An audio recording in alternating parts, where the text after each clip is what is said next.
Now section 160. So whenever we talk about refreshing a memory of a witness, the refreshing a memory of a witness is divided into two parts.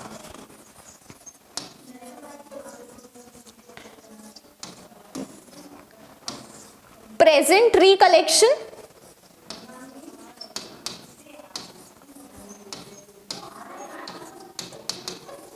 and past recollection.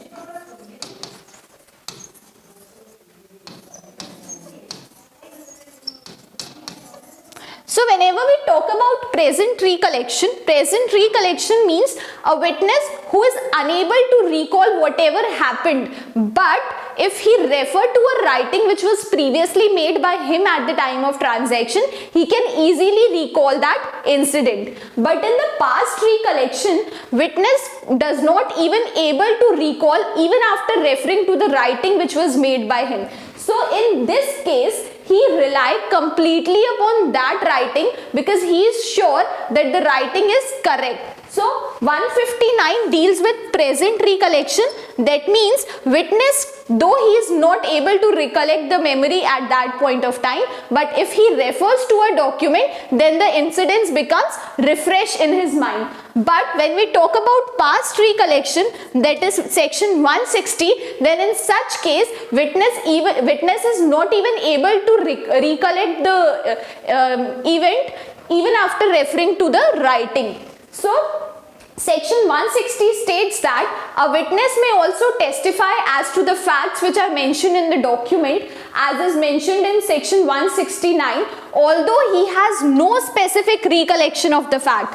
So here witness, even after looking into the document, cannot recollect the memory of that incident. So in such case, in such cases also he can testify if he is sure that the facts were correctly recorded in the document. So in section 159, he is using document merely to refresh his memory. That means document is not given in the evidence, but he is just using it to refresh his memory, and when he collects his memory, he testify on the basis of such memory to the court. But under section 160, the document itself is produced in the itself is used as an evidence, because the witness relies on the facts that the facts were correctly recorded in the document, though he has no specific recollection even after looking into the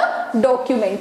So this is the basic difference between 159 and 160.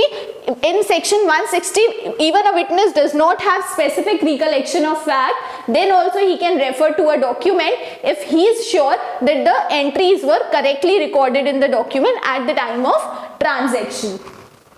So, but under this was the case of Dharma versus State of Rajasthan, where the court stated the difference between 159 and 160.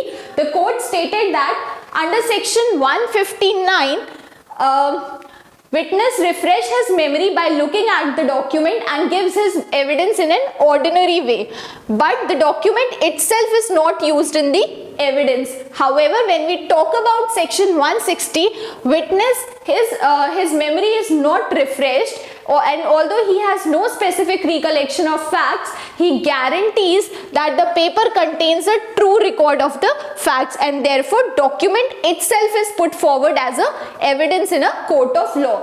This is Dharma versus State of Rajasthan, and same is the case of Krishnappa versus R. In both the cases, court laid down the basic difference between 159 and 160 of the Evidence Act. Now, there are few case laws in section 159.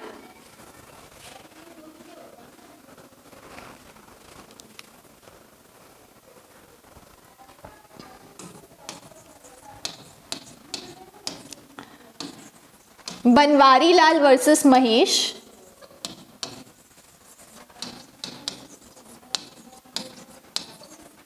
So the court in the case of Banwari Lal versus Mahesh held that even though the document with respect to which he refreshed his memory is not mentioned in the list of document as provided by the CPC, but still that document can be used as to refresh his memory. So in CPC we have this provision that if a person has to rely upon any document, then he has to mention such document in the list or in the annexure which is filed along with his pleadings. So even if a document is not filed in the pleading, even if a document is not mentioned in the list of documents to be attached to be relied upon by the party, then also such document can be used to refresh the memory under section 159.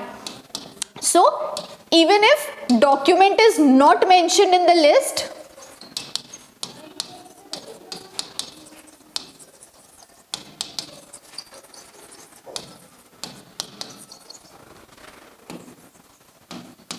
as per CPC, but still it can be used to refresh memory. Another case is Tanu Kayaputra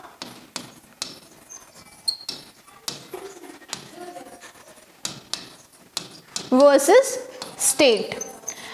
Now in this case, court stated that whenever a witness or a person whose testimony is recorded in accordance with section 161 of CRPC, such a statement cannot be used to refresh his memory, because section 161 states that whenever an investigating officer is inquiring any person, then he can reduce the statement given by that person into writing. But at the same time, section 162 of CRPC creates a bar that any statement which is recorded by the investigating officer while examining him under section 161 cannot be used in the court of law except to impeach the credit of the witness or to contradict him. So because of the bar created by section 162 CRPC,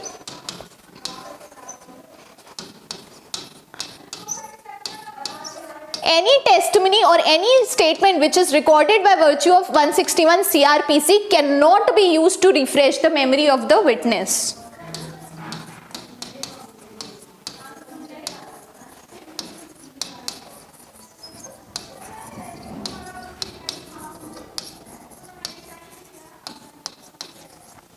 This is about section 159 and 160. Banwarilal versus Mahesh. Even if a document is not mentioned in the list of documents to be produced before the court of law, still that document can be used to refresh the memory under 159. Then Tanu Kayaputra versus State, wherein the court held that the testimony recorded under 161 or the statement recorded by the investigating officer under 161 cannot be used as a document to refresh the memory because of the bar created by 162 of CRPC. Another case was Krishnappa versus R, wherein the court differentiated between section 159 and 160. Court stated that in section 159, document is not given as an evidence. Witness merely refresh his memory by referring to the document and gives evidence in an ordinary way. On the other hand, in 160, witness is not able to recollect any particular event of the incident, and therefore the document itself is produced as an evidence in the court of law.